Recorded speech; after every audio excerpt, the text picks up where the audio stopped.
Gentlemen, I want to give a class today in how to learn Chumash. I wrote a book, and in this book I have an introductory essay called, I kid you not, Why Do People Find Detective Novels Interesting but the Study of Chumash Boring? And I give a number of reasons. One of the reasons is that we learn many of the stories as young children, and we never revisit them with an adult perspective. I give a whole lot of other. One of the other reasons is that many of the teachers are uninspired themselves, and if that's the case, there's no chance that the students will be interested. I want to take what I regard as possibly the most famous story in the Bible. I want to focus on one aspect and show how amazing it is. The story is so famous, they made a movie of it a few years ago. Noah's Ark. Furthermore, Playmobil even has a model of it. They don't yet have a Playmobil Mishkan, but yes, they do have a Playmobil Ark. It's a famous story. Let me ask a question. How many horses went onto the Ark? 2. How many tigers went onto the Ark? 2. How many sheep went onto the Ark? 17. 7, 14, 7, 14, 14, 7? 7 pairs. 7 pairs? Let's have a look. I think the answers to some of these questions will be surprising. I am focusing on one aspect of the story, and that's how many of each species. The Noah story is enormous. There's so many aspects to it, oh my gosh. I am starting from chapter 6, verse 13. Nice and easy to remember, 6:13.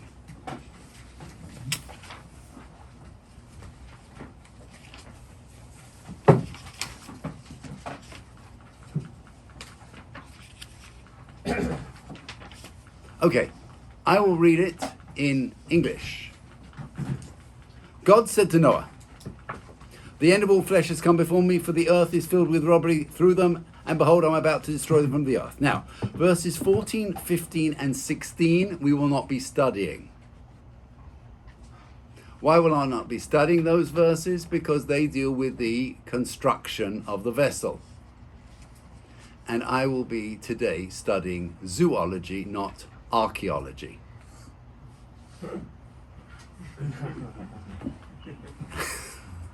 And as for me, behold, I'm about to bring the flood waters upon the earth to destroy all flesh in which there's a breath of life under the heavens. Everything that's in the earth shall expire. But I will establish my covenant with you, and you shall enter the ark. You, your sons, your wife, your sons' wives with you. Now, this communication is the first time that the Almighty is communicating with Noah, and it's actually taking place quite a while before the flood. It has to be a while because Noah has to build this enormous vessel. And our rabbis tell us that it's actually 120 years before the flood. And Noah's being told, build. And from all that lives, of all flesh, 2 of each shall you bring into the ark to keep alive with you. They shall be male and female. From each bird according to its kind, and from each animal according to its kind, and from each thing that creeps on the ground according to its kind, 2 of each shall come to you to keep alive. Hello? Pretty explicit, wouldn't you say? How many? 2. And there seems to be no distinction made between animals, birds, and creepy crawlies. 2 from everything. Furthermore, and look carefully at verse 20, does Noah need to actually go out tiger trapping and hyena hunting? Why not? They will come. And as for you, take for yourself of every food that's eaten, and gather it in to yourself, that it shall be as food for you and for them. Noah did according to everything God commanded him, so he did. And I'm going to ask you, what did he do? What did he do? And built the ark. He did two things. He built the ark and collected all the food. He is not collecting animals. Why is he not collecting animals? Need until after the flood. Because they will come to him. That's what the Almighty promised. And if the Almighty promises, we can rely on him surely. Chapter 7. Second communication. And I'd like you to look. This communication goes from verse 1 to verse 4. You should be able to infer when is this second communication occurring. Read the verses and tell me, when does it happen? We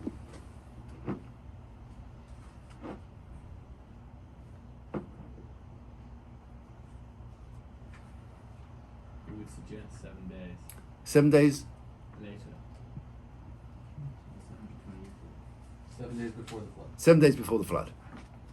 How do I know that? Because it says in another 7 days. So here we are, a communication 120 years later, minus 7 days. This is D-Day minus 7, where D stands for deluge. And the Almighty is now coming with a second communication. And I have to tell you, it's shocking. Remember, Noah has been working, yes, with the assumption that 2 of everything, and I don't have to bring them. God said he'll bring them. I can trust God, surely. Then Hashem said to Noah, 7 days before the flood, not much time left. Come to the ark, you and all your household, for it's you that I've seen to be righteous before me in this generation. You're a righteous man, Noah. By the way, did the Almighty say that in the first communication? He didn't. How? Why is he only saying it in the second communication? We'll find out. Please look carefully. Of every clean, give me a synonym for clean. What does clean mean? Kosher. Of every clean animal, take unto you 7 pairs. How many? 14. A male with its mate. Of the animal that's not clean, 2. A male with its mate. Hello? What's that? Instead of having, 2 cows, I now have to have 14 cows? Really? What's that? I thought we had an agreement, God. And actually, what's the most horrific word in this verse? Take. I.e., you have to go and get them. 1 second. God, I've been working for 120 years, and I thought we had a deal. You said you'd bring them. Firstly, you're changing the numbers. You are in a major way. And I have to go out and get them? Is this fair, God? Now let's look at birds. He's got to go and get the birds as well. Of the birds of the heavens also 7 pairs, male and female, to keep seed alive upon the face of the earth. How many birds? That verse is problematic. Oh my gosh, that verse is problematic. Why?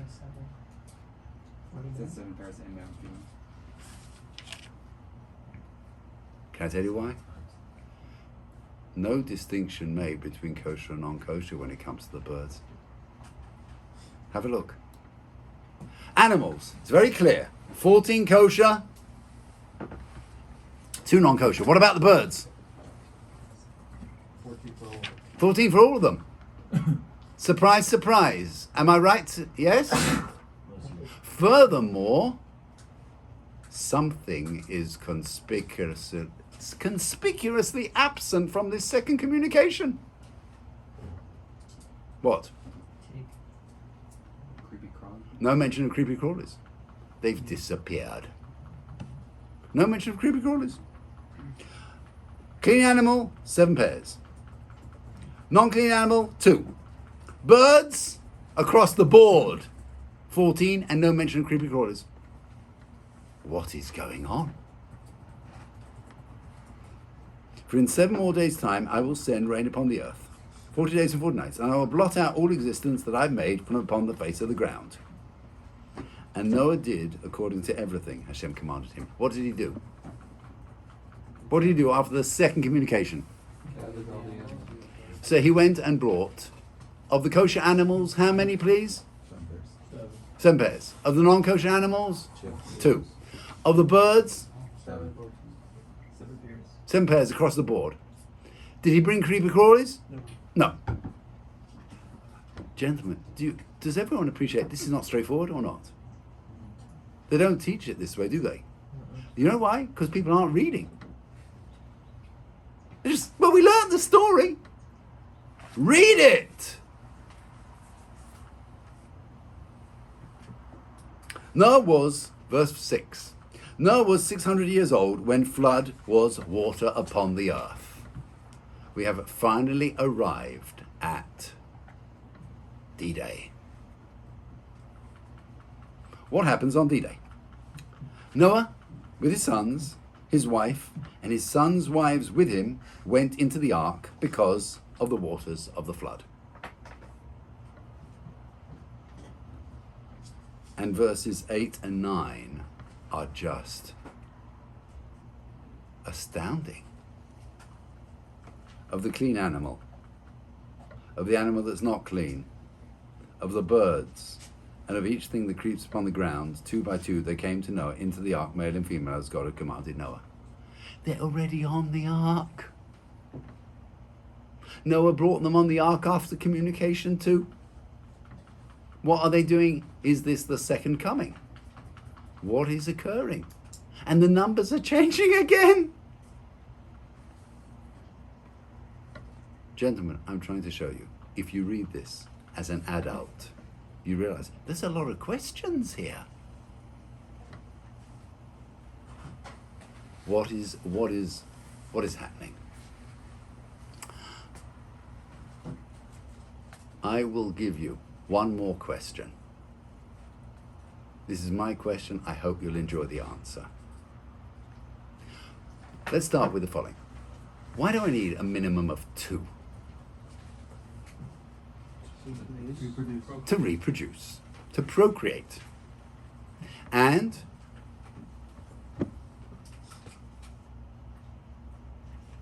if I'm going to have 2, what is that pair going to be comprised of? A male and a female. If you have 2 males or 2 females, it won't be very successful. What's the Hebrew for male and female?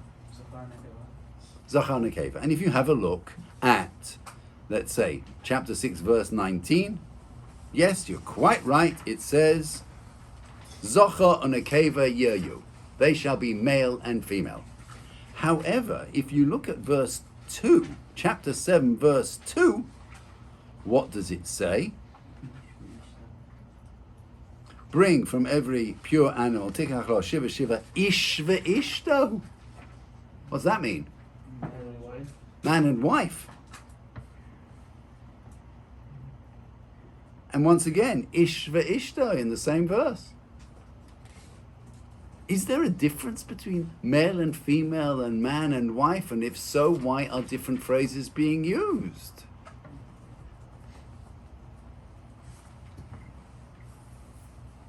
Let's start the story again. If you had to say, what are the 2 most important words? They might occur more than once. They might not necessarily be juxtaposed.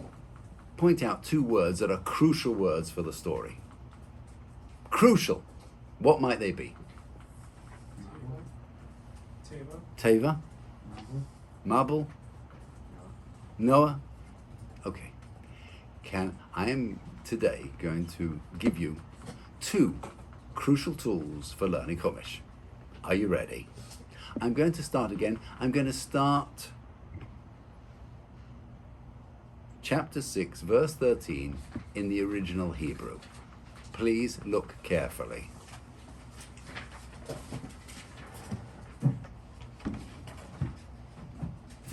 Vayomer Elohim! Now, did you pick up the slight emphasis on one of, did you pick it up? It was, with English understatement, but hopefully you did notice it. Gentlemen, we are fully aware we are descendants of Abraham, the greatest revolutionary in history. He brought monotheism to the world. That revolution is still with us. Other revolutions have come and gone, but that one is still alive and kicking. There's only one God. So why does he have so many names? And he has a lot of names. Why? Because each name is a different attribute. And we relate to him, or he relates to us with, in different ways. And we have a different name for each one of those attributes. The name Elohim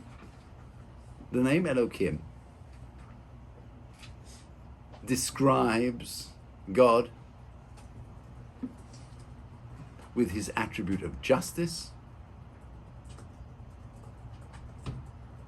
but it also describes another aspect of the Almighty. And that aspect is in his role as controlling the world of nature. God in control of nature, not supernatural, but natural. And in fact, the gematria, the numerical value of Elohim, is the same as Hateva, which means nature. So when we talk about the Almighty in control of nature, we use, which name do we use? Elohim. In this first communication, Elohim is speaking to Noah. And he's saying, I'm going to wipe out the world. I'm going to wipe out all of humanity, and I'm going to wipe out all of the animals, birds, creepy crawlies. But I do want the world to be able to restart in the post-diluvian era. And therefore, we will need one family. Yes, a nuclear family. Noah, you've been selected. So that's the family. And in order to ensure a continuation of every single species, what will we need? We'll need male and female of all the animals, all the birds, all the creepy crawlies, and they will continue every single species after the flood. Noah, I will bring them. It's on me. What do you have to do?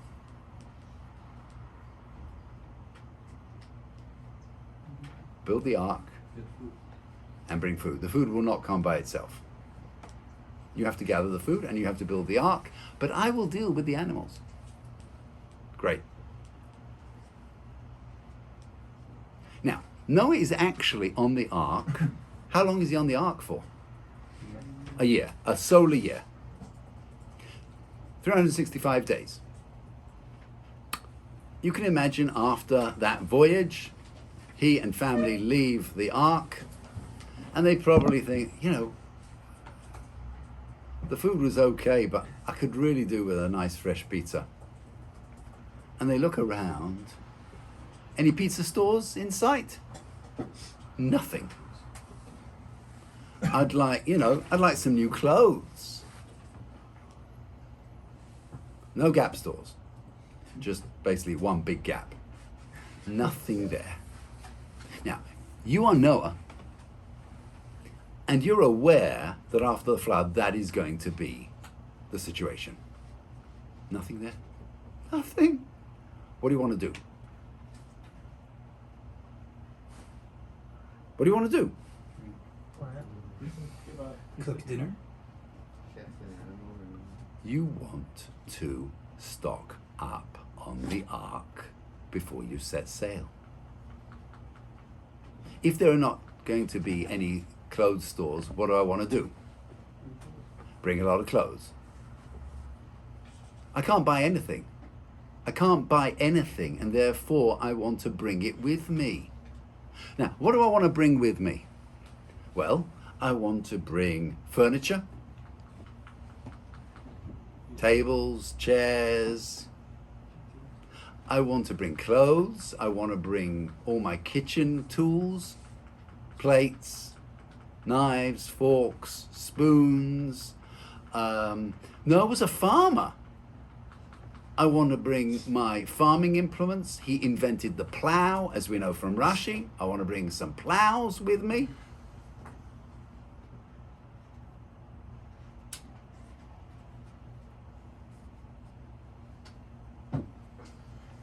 There's a lot of objects I'd like to bring.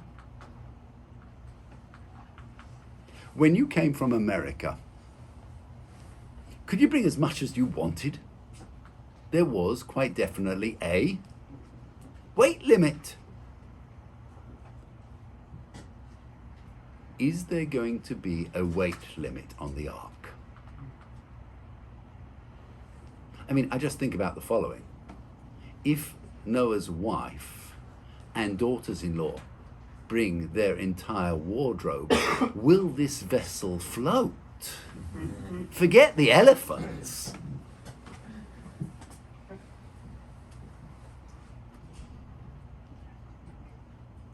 How much can I bring, God? Interesting question. Are you ready? Chapter 7.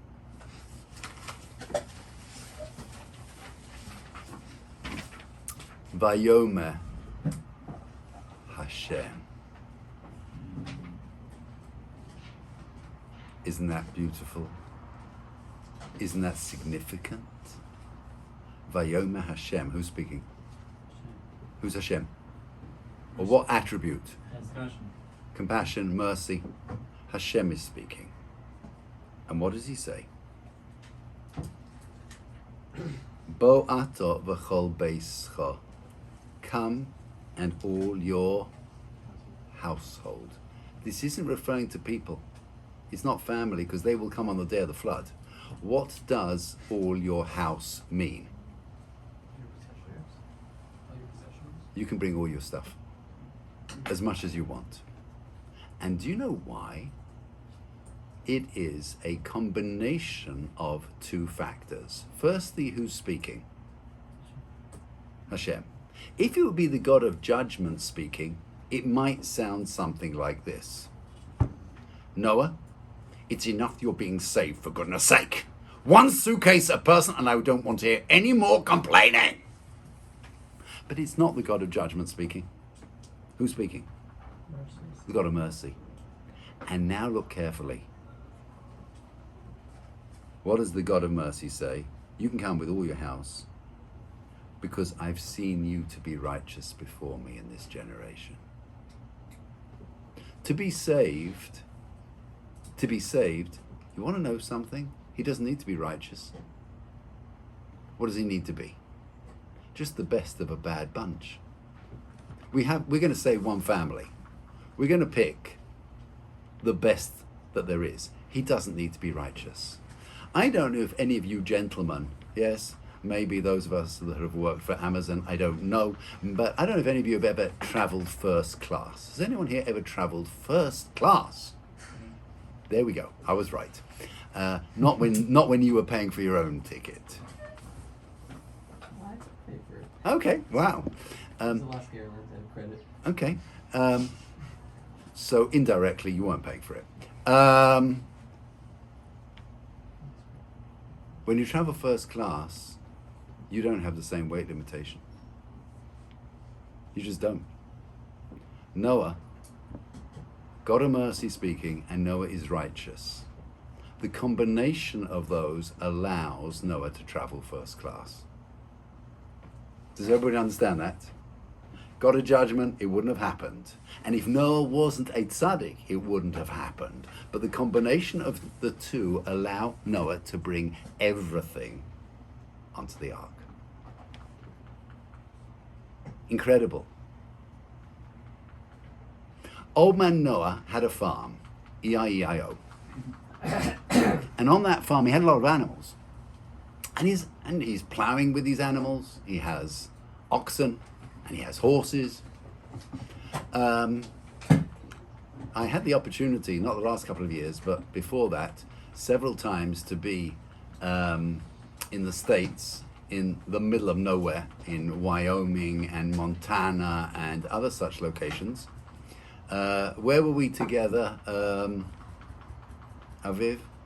Zion National Park in Utah. So I don't know if when I was with you we did this, although I think we had a small one locally, but I had the opportunity a few times to go to a real rodeo. We did do that. Yeah, rodeo. And I remember once going to a really professional, it was some of the top riders in the world. And it's something to see. Those bulls are fearsome. I remember watching that there was one top rider and the announcer, before, the bull's in the pen waiting to be released. And the announcer says the following, excuse the accent, "This next bull, he ain't been ridden ever for 8 seconds." The bull comes out, it was gruesome. Within a second and a half, he was off. It was gruesome. Brutal. Noah would like some oxen, some bulls for planting, for plowing. He'd like some horses for riding. He doesn't want the wild ones. Oh no, he doesn't want the wild ones. What does he want? Domesticated. Can I have mine, please? They are domesticated. They are trained. They are civilized. Can I bring my animals, please? Please? Does everyone hear the question? And now look at verse 2. Mikol ha-behema Torah, from every pure kosher animal, tikach lecha. This week's parsha is lech lecha. What does lech lecha mean? Of yourself. This is going to be for your benefit. What does tikach lecha mean? This is for you. This is not an obligation. This is a privilege. Incredible? Incredible. How many can I bring, God? And the answer is, from your kosher animals, and he has kosher animals. What animals does he have that's kosher? Give me a few animals that Noah's probably raising that are kosher. Cows, sheep, goats. I'm dealing with animals, please. Animals. Cows, sheep, goats. How many can I bring, God? And what's the answer? 7 pairs. He also has animals that aren't kosher. He'll have horses. This is the Middle East. He probably has camels. Those are kosher. He might have donkeys. How many donkeys can I bring, God? What's the answer? Donkeys. 2. 2. They're not kosher. Of the kosher animals, 7 pairs. Of the kosher, 2. Old man Noah had a farm, E-I-E-O, and on that farm he had some ducks. And what other birds will he be raising on his farm?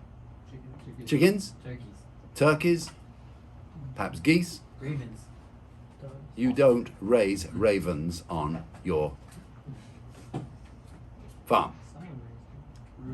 Shh. You don't raise ravens on your farm.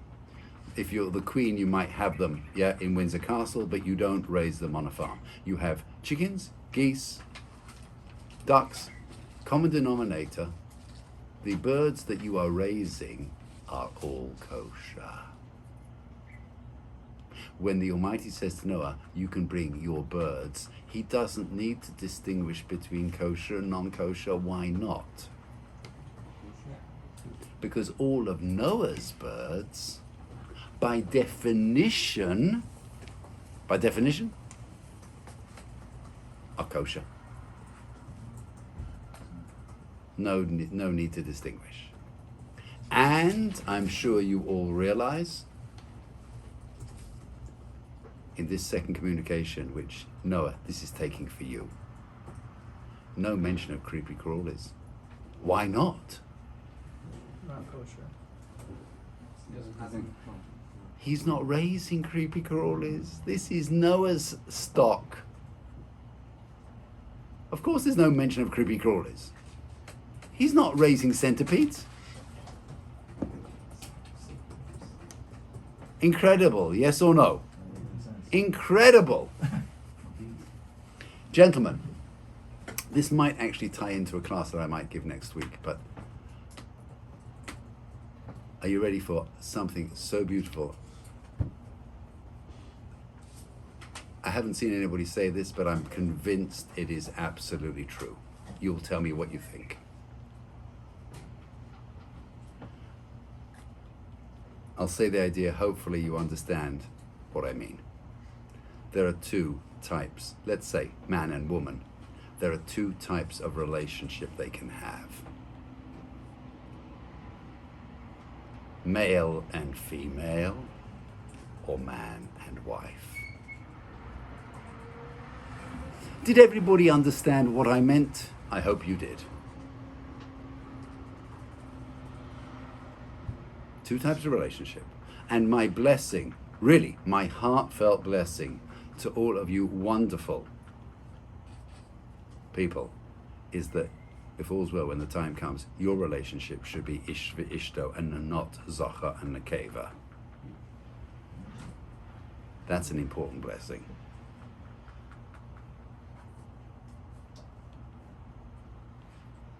Are you ready?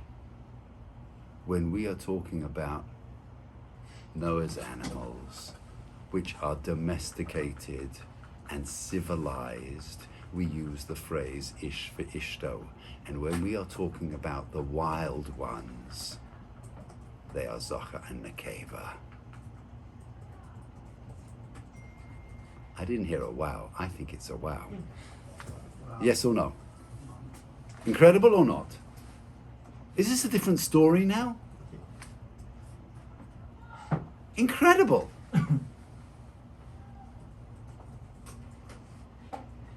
And Noah did according to everything Hashem commanded him.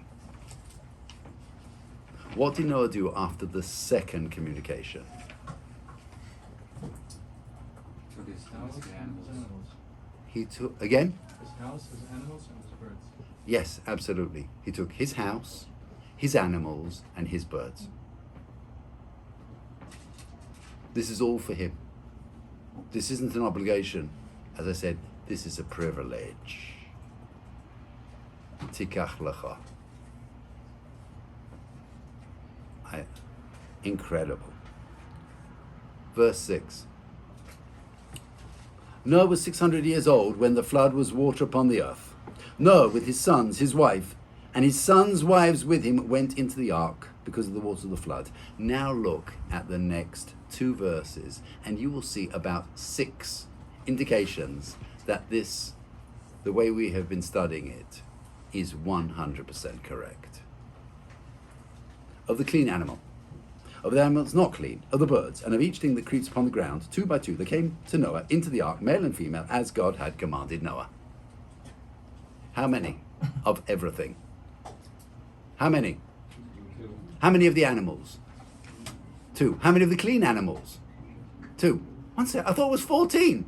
I thought we changed it from 2 to 14. Why is it 2? Because what are we dealing with now? Wild. The wild ones. So, first thing, let's look at it in the Hebrew. Min habahema Torah, of the pure ones. 2. Not 14, 2, because it's the wild ones. Min habahema she'enenu Torah, min ha'oif. How many of every bird? How many? 2. But I thought it was 14 of all the birds. Those are Noah's birds. What are we dealing with now? the wild birds.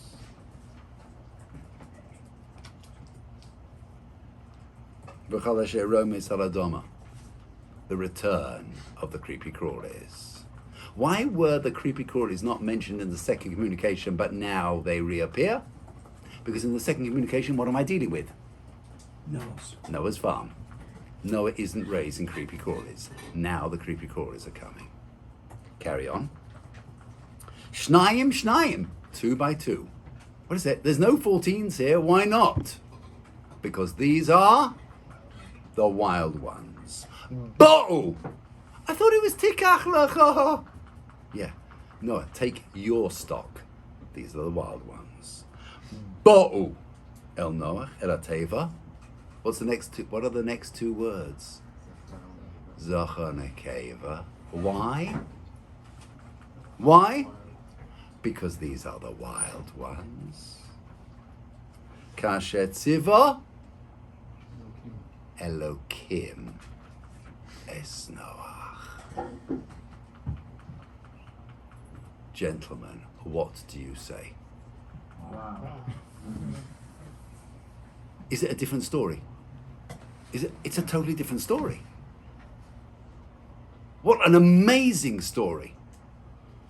There are so many beautiful takeaways from this. Can I just share one or two takeaways?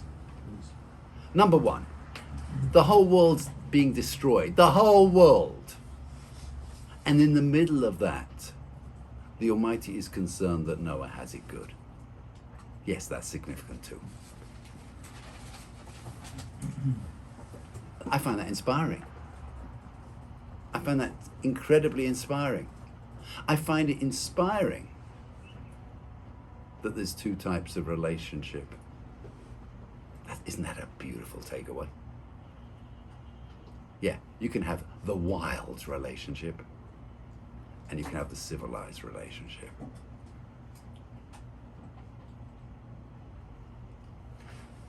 I'm going to ask you, gentlemen, is this in the text, yes or no? Yeah. It's in the text.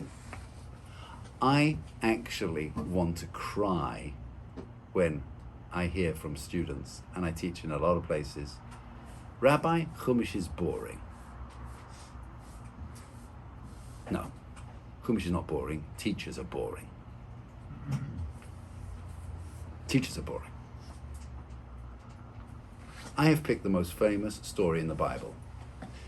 Gentlemen, do you believe me if I say every chapter in the Bible is a wow? And it has to be a wow. I mean, if J.K. Rowling writes exciting books, for goodness sake, the Almighty created her. He can't write a good book. Of course he can. It's up to us to learn it properly. It's up to us to acquire the tools. And again, what was perhaps the most crucial tool that I gave you today? Distinguish between the names of. Names of God. You have to pay attention and have to know what every name means and why is this name being used and why does it perhaps change from paragraph to paragraph. That's a crucial tool. And that's a tool right the way through. Other tool, second tool, there's no such thing as a perfect synonym. Not in Torah. If the phrase used is Zochar Nekeva and elsewhere it is Ish ve'ishto, hello, that is significant. It's not just style.